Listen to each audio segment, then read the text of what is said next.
and welcome to the History Hotline, the hottest line for all things Black history and beyond.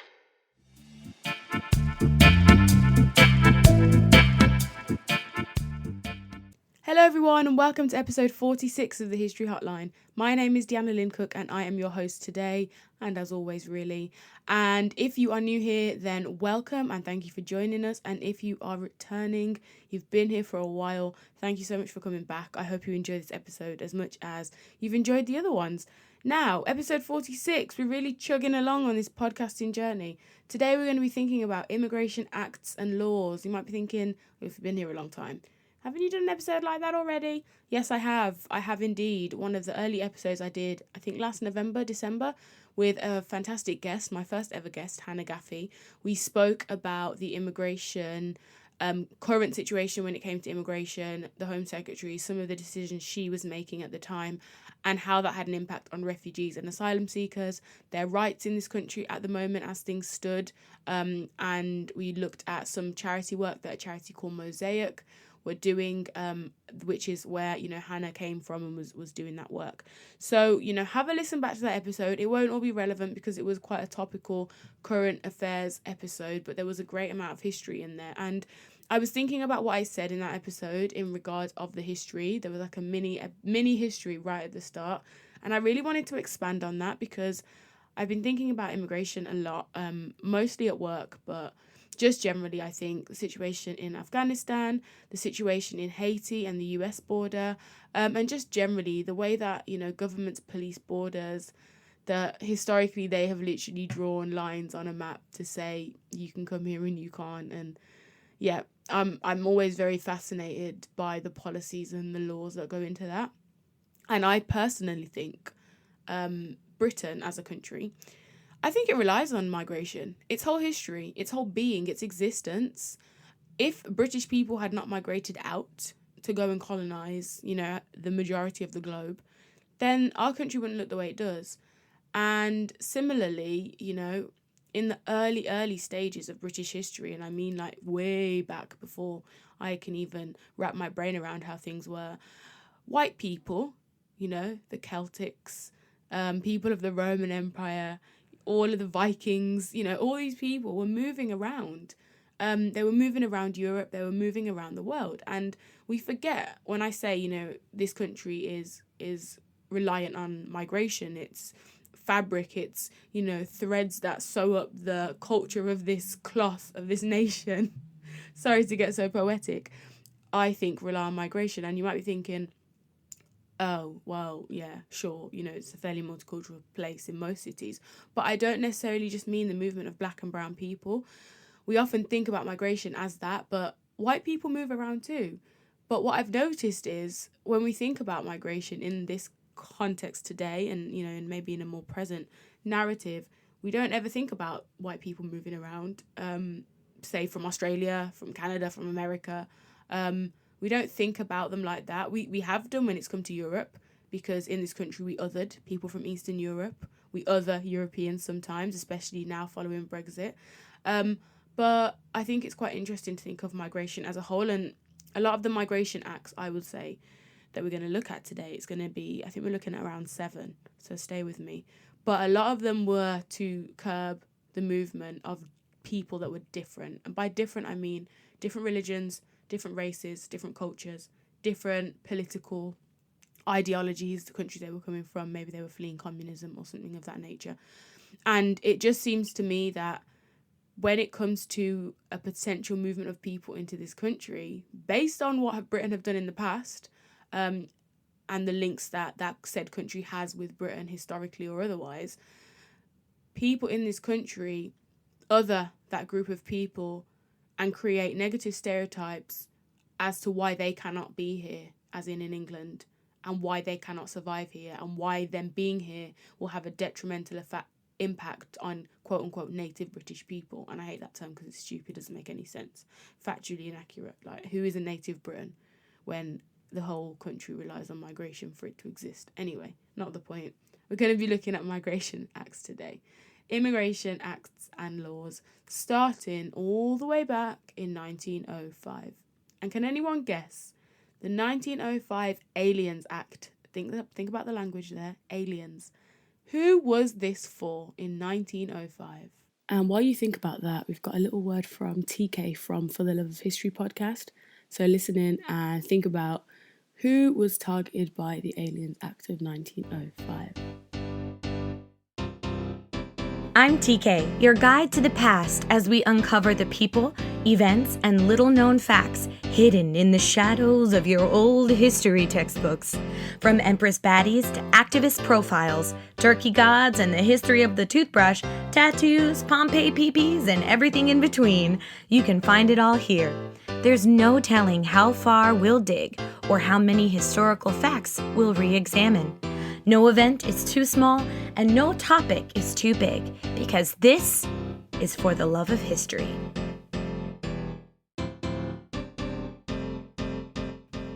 It was, in fact, for Eastern European Jewish people. Again, a different religion, a different type of person. We are othering again.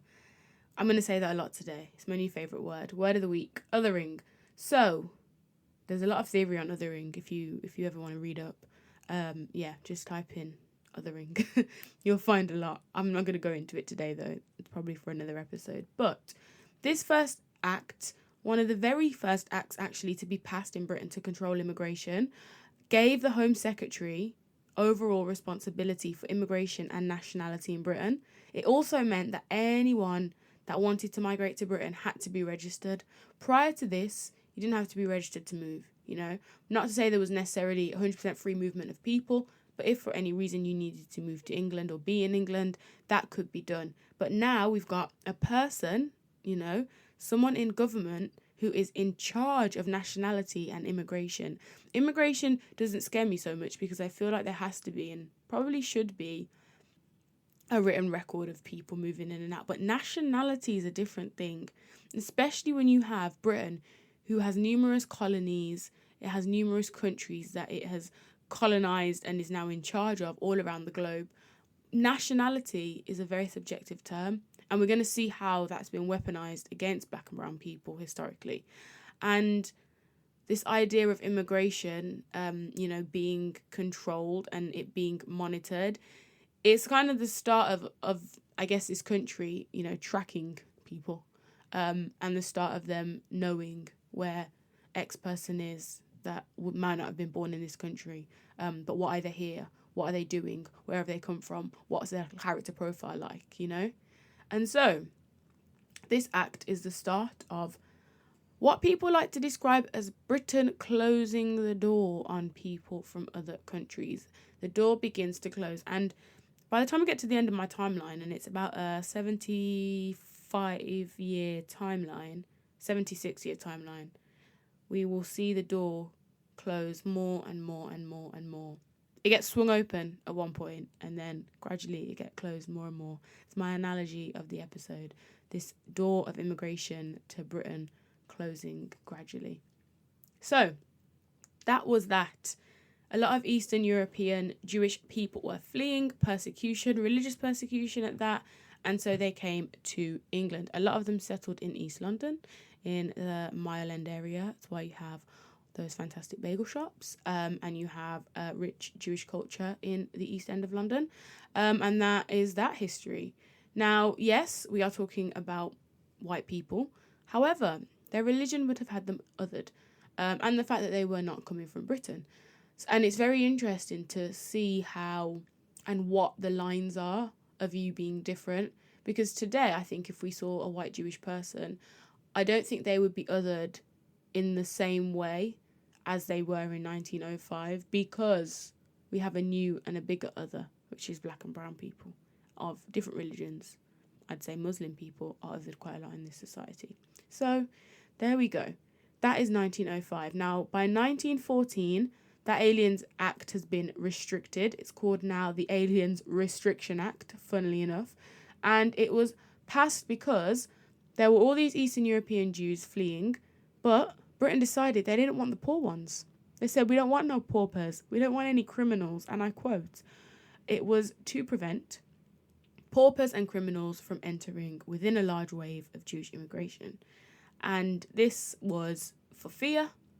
As I've said, British people rely on fear to spur them into action sometimes, actually all the time. And by fear, I put it in quote marks because it's not a genuine fear. It is a ridiculous fear, if you ask me. And so, yeah, 1914, the act was subsumed. War had started, the First World War, and it was time to target, quote, enemy aliens. And that was then amended in 1919, obviously after the First World War. And it was basically just to stop people that were seen as, at the start, paupers and criminals. And then by 1919, it was those quote unquote enemy aliens that had fought against them in the war that were now trying to leave the countries that were war torn or they were fleeing from. There wouldn't have been prisoners of war. If you were a prisoner of war, then you would have come under different circumstances, and that would have been restricted and like regulated in a whole different way. But it was to stop, quote, enemy aliens. And this was, again, the slow closing of that door. I think the Restriction Act of 1914 is particularly insidious, removing paupers. And that's kind of why people always compare the black community and the Jewish community in Britain. And I've heard conversations to this tune of, why haven't black people had the economic success of Jewish people in this country? Well, they didn't allow the poor people in. They didn't allow poor Jewish people in after 1914. So when you think about it, if Jewish people have been in this country from 1905 and then after 1914 only if they were wealthy enough, it's very much more likely that they will be economically successful than people that came, say, from the Caribbean in 1948 onwards, who came and were pushed into, very low paid and even paid lower than their white counterpart jobs that were manual labor based. They weren't allowed to access higher education. They weren't allowed to access professional jobs, even if they were qualified, and their children were barred from those things too, in some cases, with what we've spoken about with ESN schools, educationally subnormal schools, and Caribbean children being disproportionately placed into them. So, it's a really silly comparison. I don't like to hear it. It's just very historically inaccurate, and it just fails to look at any of the complexities of different historic migrations. And that's my 2 cents on that. So we're fast forwarding all the way to 1948. And if you don't know what's happened in 1948, where have you been all this time? The British Nationality Act. The 20th century continues to see, migration, not just from Caribbean people. I will let that be known. And I'm going to say that again, not just from Caribbean people, not just black and brown people. It was also Irish families. We've seen that slogan, the no blacks, no Irish, no dogs. Also Jewish people that were fleeing from Nazi Germany. Some came before World War II, some came during, some came after. And these people, whilst they were othered, you've seen that sign of no Irish. Now, I think, you wouldn't ever split up an Irish person and a British person, as obviously they're different people with different backgrounds and different, countries of origin. But for the most part, they are racialized as white. And so there is no othering there anymore, however there was at the time. But when we look back historically and we think about the Windrush and we think about the fact that nearly 500 Jamaican people were on that ship, and when we see the Windrush docking, all the faces you see on that Pathé newsreel are of black people. They don't show you the fact that there were Polish people on board. There were people from South America. There were other people that were fleeing countries post-war that were white. Yes, they were not British. They were from other countries in Europe. But they were also on that ship. And it's very interesting to me how that ship has been used as a tool to talk about this migration and the problems that occurred after it in regards to race relations. But what about those Polish people? How did they settle in? What was their experience like? And are we ignoring them because it means that we can see black people as a bigger problem because of the issues that followed after, whilst we ignore the fact that there were other people on that ship as well? I'm thinking out loud here. You don't have to agree with me, and I would love for some more debate about some of these historical topics that I'm always speaking about. So, if you don't agree with something, send me a message, comment on one of the posts, tweet me, at the History HL, or on Instagram at the History Hotline. I always make a post for every episode. So if you've got any questions, always feel free to put them in the comments, because a lot of the time, I don't say, not everything I say is 100% factual. There is obviously interpretation with my bias as a Black woman, and historian, shall we say, that comes along with these episodes. So yeah, we're thinking about 1948 British Nationality Act, and that allows basically rights of entry and residence in Britain to individuals from, and I quote, existing crown colonies or independent Commonwealth states. This opens Britain's doors to millions of people from all around the world to help rebuild the country after World War II. Now, this is interesting because this is what I was talking about when I said there was one point where Britain flings the door open wide, because they need help. This country needed to be rebuilded. The NHS is understaffed. They need manual labourers to build up the country after war, after it has been blitzed by the Germans, and they fling the door wide open. Do you understand that if every single person that legally could moved to Britain, this country would have seen millions of people entering its doors from tens of countries all around the world at that point? That is very interesting to me, because for me it seems as if Britain must have been so confident that only a certain type of person would come to the country that they were happy with, and no more or no less. And they also knew that if too many started coming, they could just close the door. They could, change the goalposts. And they did that. And we're going to look at that. By 1962, there was a new immigration law. And it just shows that door and this whole, immigration policy, it's based off of what this society seems to want at any one time, or not want anymore. Now, we know the story of the Windrush. I don't want to go into it too much. I think I talk about it every other episode at least. But, that Nationality Act really did open the doors for that generation of people, but also people from Asia, from India, namely Pakistan, who had had independence in 1947 following partition, and the whole ugly history that's over that side, because Britain, I think about on this podcast what Britain's done in the Caribbean and Africa, and I've not really gone to think and look at Asia very much. But if anybody does know that history, then you'll know a mess, an absolute mess. But, in 1947, India, Pakistan have independence, and they become an independent Commonwealth state, which means they have British citizenship. And this is a fact to remember, because when we fast forward into the 1962 and 68 Acts, this fact is important. So don't forget it. Now, as I've said, you've got a lot of people moving into this country, and even more people having the right to. Now, I don't know why they thought it was a good idea looking back, because it seems to me that Britain don't like foreign people, but then decided to fling the door open for all foreign people. It's very interesting to me, but that is exactly what happened. And, as we know, during the 50s and 60s, there were a lot of Caribbean people moving in, or people from Africa moving, Asia moving, also Irish people. And, fun fact, up until the 1970s, the Irish were actually Britain's largest immigrant community in Britain. It wasn't Caribbean people, it wasn't Asian people, African people, it was Irish people. And they were othered at that time. And I think when we get into the 80s and 90s, this kind of shifts a lot. And they aren't othered so much. And don't get me wrong, this is not me trying to lump all non-black or Asian people together, lump all white people together and say, you're all white.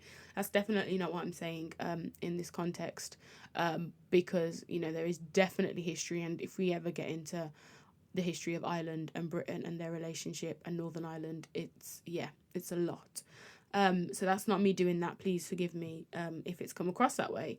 But we've got to really paint this picture as an accurate one as possible of migration in this country. And that does include Irish people.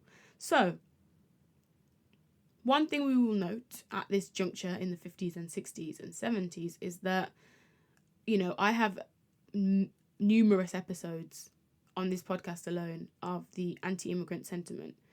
And I would be interested in kind of maybe reading into some, if there is any information about kind of clashes between Irish communities and English communities in this country during this period, because Well, all I've heard about is clashes between Caribbean people, Indian people, Pakistani people, Asian people more broadly, and African people. So we know this was a time of really fraught race relations. And it's interesting because if Irish people are the biggest immigrant group in Britain, why aren't the biggest clashes with them? But as I've mentioned, there's something in common, and that's whiteness.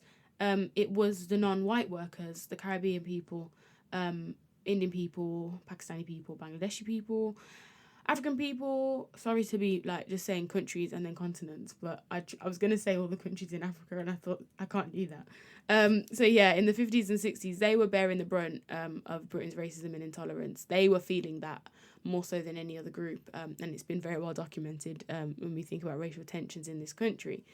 So we fast forward just a little bit this time to 1962 and the Commonwealth Immigrants Act. And this is where the anti-immigrant sentiment is growing and growing, and Enoch Powell is making his speeches, and people are, we don't like these black people, these Asian people, we don't want them as our neighbours, they're stealing our jobs, they're taking our wives, they're taking our school places. Everybody's up in arms, not everybody literally, but a large voting majority of white English people. And this led to the Commonwealth Immigrants Act. It meant that all Commonwealth passport holders were required to apply for an employment voucher. Now, we're looking more at the modern system that we have today. These idea of you can only come here now if you are going to work and contribute to society. Employment vouchers meant that you had to have your employment prospects on that piece of paper, that document, and you were graded based on, if you'd finished school, what your qualifications from there were. Had you been to a higher education place? Had you had further training? Had you been to university? Do you have a degree, a master's, a doctorate? Are you a doctor? Do you have specific skills? What will you be doing in this country to make sure you're not a quote-unquote burden on the state and you can contribute? And so, if you were unable to get the employment voucher and your grading according to your employment prospects was not good enough, you were not allowed entry into this country. This kind of overshadows that British Nationality Act. And this is where you see a lot of Caribbean people that had moved over as economic migrants to make money and potentially go home start to send for their children because, children obviously aren't going to have economic grading or anything like that, they're children. But it's kind of the door closing a little bit and people like flying at that door before it closes fully. And parents thinking, I don't want to be stuck here if my child is then stuck back home. And they would have left them with aunties, grandmothers, extended family members.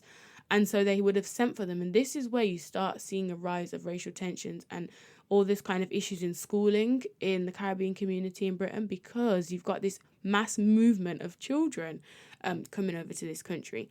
And so in addition to this, and more so why this act is passed, if we fast forward a little bit 5 years down the line to 67, Asians were coming from Uganda. Idi Amin had begun his kind of campaign against Asian people in Uganda and was dispelling them. He was saying, yeah, you've got to go. We don't want you in this country anymore. And we've got to go. And that is just a whole another episode. That's a whole another podcast. Because that was a big moment in history. And a lot of the people that were displaced, a lot of Asian people, they would have moved over from like India, by the way, or Pakistan, or more broadly the continent, and gone to Kenya. Uganda had big populations of Asian people. And then these governments were dispelling them or putting a lot of pressure on them. And there was a lot of violence towards them that was kind of, forcibly suggesting to them and encouraging them that they should leave. So a lot of them migrated to Britain. And because of the fact that they had come from, as Asians, they had come from, say, India, Pakistan. And in 1947, those countries had become independent Commonwealth states, which meant under that British Nationality Act, they had British nationality. And obviously, not obviously, actually, Britain was the place that they decided to go to. I think it is a bit obvious, actually, because they had left Asia for a reason. So they weren't exactly going to go back there. They were also quite successful, a lot of the Asian people that left at that time. They had businesses, they were kind of big in trade and that kind of thing. So they would have, passed any requirements for like employment prospects and all that stuff, or like, you know, being able to financially support yourself in this country. If we think about that 1914 Aliens Restriction Act that said they didn't want paupers, these sentiments carry on. Even though these acts are like overthrown by a bigger, more encompassing act, the sentiment is still there. We don't want a certain type of person. We don't want paupers. We don't want criminals. Now we don't want people that can't support themselves in this country. So, 1968, we have another Commonwealth Immigration Act, and this is Enoch Powell's Rivers of Blood speech comes just before this, and the support it receives, I think, shows the government, both of them, Labour and Conservative, we're not doing one party better than the other today. It really suggested how big of an issue immigration was, because in the 1964 election, Labour actually lost a lot of seats on the issue of immigration. They didn't realise how badly English people did not want black neighbours, Asian neighbours, and were very fearful of this wave of Asians that were about to arrive from Uganda and also Kenya. Kenya was impacted as well, a little bit more significantly in the 80s, 82, but also at this point as well in the 60s and 70s. So 68, Commonwealth Immigration Act, in order to quash the migrants that were coming from Africa, from East Africa, Kenya, Uganda. And so this door, as you know, it's closing a little bit more. However, I will say, Uganda, there was a Uganda Resettlement Board, and it allowed 27,000 Asians to resettle in Britain because after Idi Amin expelled them in the 70s, and, you know, the British government were like panicking because they knew that the people didn't want any more immigrants, and also they knew that they really couldn't leave British citizens out there to potentially die, and so they had to make provisions for 27,000 Asians to resettle. There was a big controversy over it, and the British government had to commission this like special reserve resettlement board. So that did happen, you know, in the 70s, a few years after that 1968 Commonwealth Immigration Act.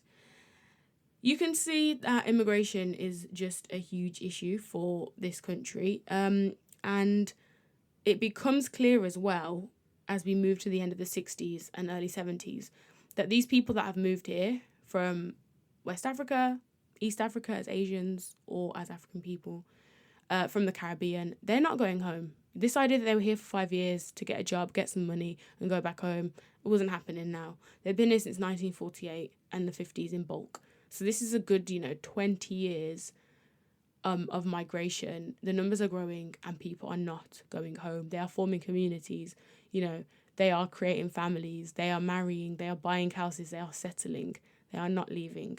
And this, again, just puts panic into the hearts of English people who are like, we're losing our country.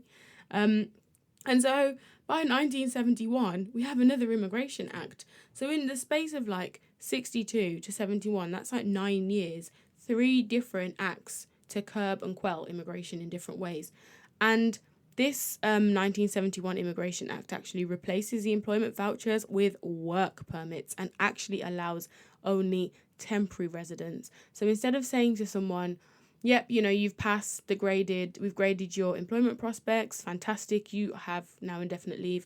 They're saying, okay, yeah, you've passed, you've got a job, you're going to be working it for 2 years, and then you're going to need to reapply after that. If you've got another job, you'll be able to stay. So it's really, really closing that door on certain people. You cannot come here now unless you know what you're going to do. And to be fair, unless you can see a career trajectory, in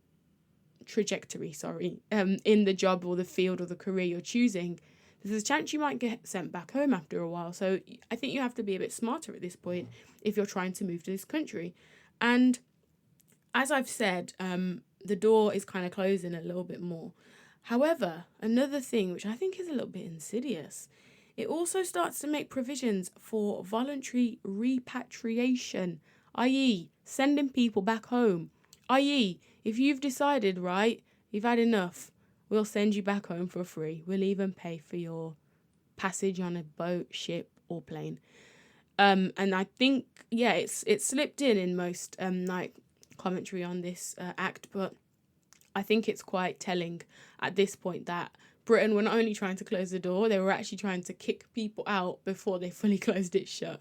They were trying to make a one-way exit only sign on that door of the country.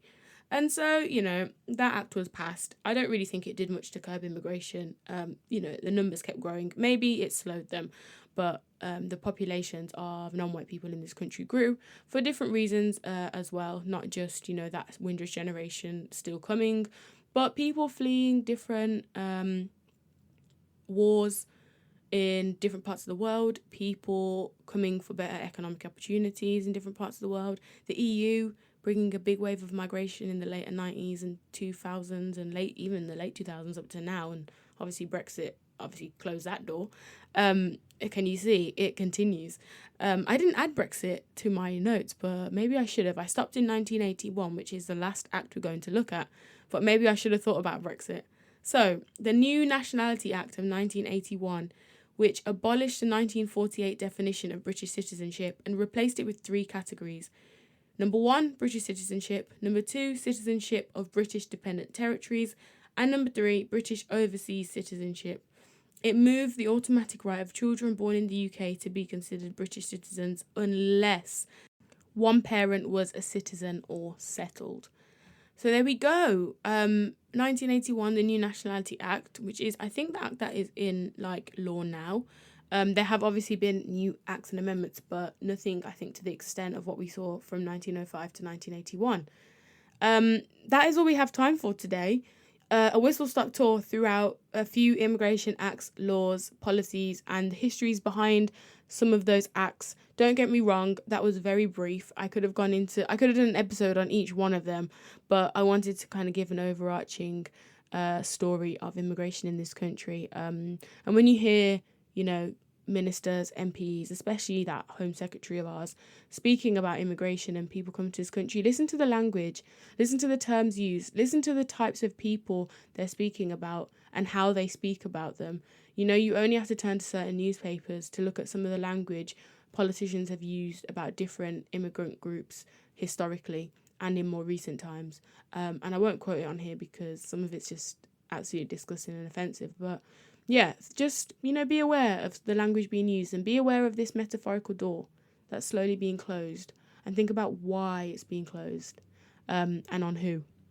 So that's all for today. Thank you so much for listening. I hope you have a wonderful week ahead of you and I can't wait to see you next episode, or not see you because it's a podcast. I don't actually see you, but I feel your presence. Thank you so much. Bye. Thank you for listening to the History Hotline. If you've enjoyed this episode, please tell a friend to tell a friend. To continue the conversation about Black history, head over to our social media platforms at the History Hotline on Instagram and at the History HL on Twitter.